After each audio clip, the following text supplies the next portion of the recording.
Praise be Jesus and Mary. As much as we'd like to reflect on the 7 joys of Our Lady, today we're going to continue our reflections on the 10 Commandments, which we plan on concluding next week, continuing today with the 8th Commandment. We're going to look at the question of lying. What we'll talk about today is something where different people, meaning good, faithful, Catholic theologians, they'll have different opinions on this. And in some things, it's actually okay to have different opinions. An important principle in moral theology is that if you have a moral question, there are 2 different opinions on it. Yes, you can do that. No, you can't. And both opinions might be correct. Then you can go with either of them, even if one seems more probable than the other. Technically, that's the moral system called probabilism, which is an acceptable way of doing moral theology. We say this because it seems to more probable that lying is never permitted. The Catechism in paragraph 2483 says, "To lie is to speak or act against the truth in order to lead someone into error." And right before that, quotes St. Augustine, paragraph 2482. St. Augustine said that a lie consists in speaking a falsehood with the intention of deceiving. By its very nature, lying is to be condemned. We read that in the Catechism, paragraph 2485. Paragraph 2484 adds, "The gravity of a lie is measured against the nature of the truth it deforms, the circumstances, the intentions of the one who lies, and the harm suffered by its victims." What's interesting is that in the first edition of the Catechism in 1992, the definition for lying in paragraph 2483 was a little bit different. There it says this: "To lie is to speak or act against the truth in order to lead someone into error, in order to lead into error someone who has the right to know the truth," unquote. So there it actually gives more freedom to state falsehoods to those who don't deserve to know the truth. Even now, the New Catechism, paragraph 2489, says, "No one is bound to reveal the truth to someone who does not have the right to know it." So believe it or not, it's not a settled question as to whether lying is always sinful. And actually, the Catechism on the Vatican website to this very day, at least a couple of weeks ago, has that same old definition for paragraph 2483. It says, "To lie is to speak or act against the truth in order to lead into error someone who has the right to know the truth." The Redemptorist theologian Father Francis Connell, in his book The Outlines of Moral Theology from the 1950s, it's a book that actually does have an imprimatur. He says that theologians don't always agree if it's sinful to lie.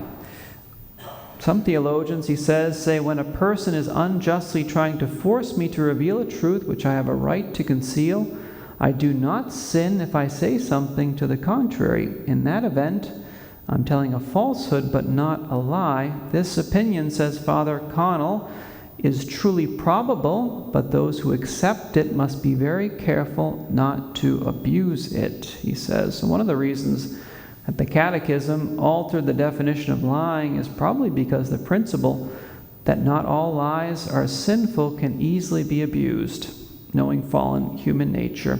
But it doesn't mean that the principle is necessarily wrong.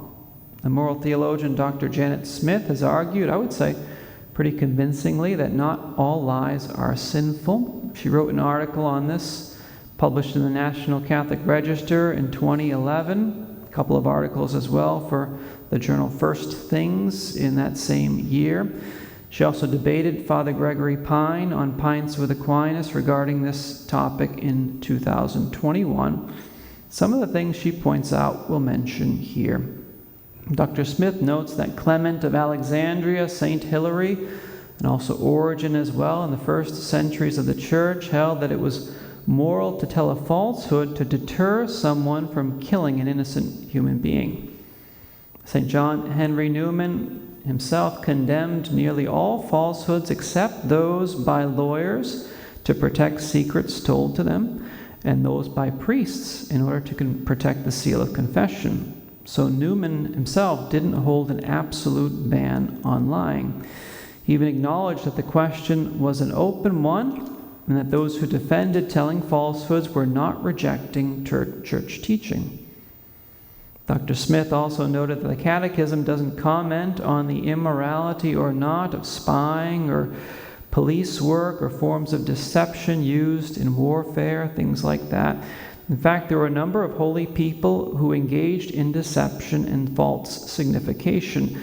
The Jesuit missionary, Father Walter Chiswick, claimed to be a married man in order to get into Russia to minister to people in the gulags. Pope Pius XII had a whole network of spies in and out of Nazi Germany. Plus, he had fake passports and false baptismal certificates made for the Jews as well. On a more day-to-day level, someone comes into your office and they ask, Mary, are you busy? And you're extremely busy. And you say to them, no, come on in. What do you need help with? Afterward, they find out how busy you were, and they don't say to themselves that Mary is such a liar. She's always telling lies. No, they typically say, it was very generous of her to make time for me. Another example, dealing with people who have dementia. Sometimes telling them the truth is actually a very cruel thing to do. They ask how their husband's doing all the time, and every time they ask that, you tell them that he's been dead for 20 years, and every time they hear that, they start crying and they become depressed. Something's not quite right with that approach. Or if someone says to you, did you like the meatloaf that I made for you? And do you really have to say to them, no, it was too dry, it was too hard to get out of the pan, and it'll take me 2 weeks to eat it. You should have made it a smaller one. Do you have to do that? Charity doesn't dictate that we be brutally honest with everyone.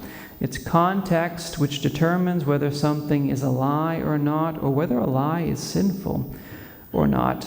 Even if you just say, yes, the meatloaf was very good, and you're thinking to yourself, it was very good from penitential circumstances, I think you're okay on that one personally. Personally, I do. The Jewish ethical tradition of understanding the 8th Commandment, you shall not bear false witness, it restricted the commandment to honesty in courtroom hearings, while at the same time they said that you must lie in order to certain occasions to save innocent life. That was their understanding of the commandment. We don't necessarily hold to everything that they held to. But just as the 5th commandment, you shall not kill, means you shall not murder, meaning that you can't kill just anyone, and you can kill if necessary in self-defense. And the 7th commandment, you shall not steal, is not absolute. For example, you can take other people's goods in extreme cases or in times of destitution. So too, one can argue that the 8th commandment, you shall not bear false witness, is not an absolute prohibition against lying. Because at times, some people don't need to know the whole truth, or they don't have the right to know the truth. St. Thomas Aquinas, on the other hand, holds that all lies are sinful, that even if you speak the truth with the intention to deceive, it's immoral, he says. I do think that's a bit counterintuitive, though. For example, people who want to use the truth for evil purposes, I don't think they have the right to it. So if you're in World War II and you're hiding Jews in your basement and the Nazis come to your door and they ask you, are there any Jews in your house? We'd encourage you to say no to that one. I don't think it's a sin, not even a venial sin. It's probably more virtuous than sinful to do that. However, if you want to hold Aquinas' view, which is an absolute prohibition against all lies, you can do that, technically speaking, but I would say please tell the Jews that you're hiding in your house, that if the Nazis come looking for them, you're going to tell them that they're there. Please tell them that before you hide them in your house, so they can actually look for a better place to hide, so they have time to do that. Again, we're not denying that lying is a sin. We're saying that it's context which determines whether something is a lie or not, or whether the lie is sinful or not. Not everyone will agree with us on this issue. That's completely fine. If you don't agree, you don't have to worry about me hiding in your house when the open persecution of priests comes. I will look for a different place. I promise. One less mouth to feed in that respect.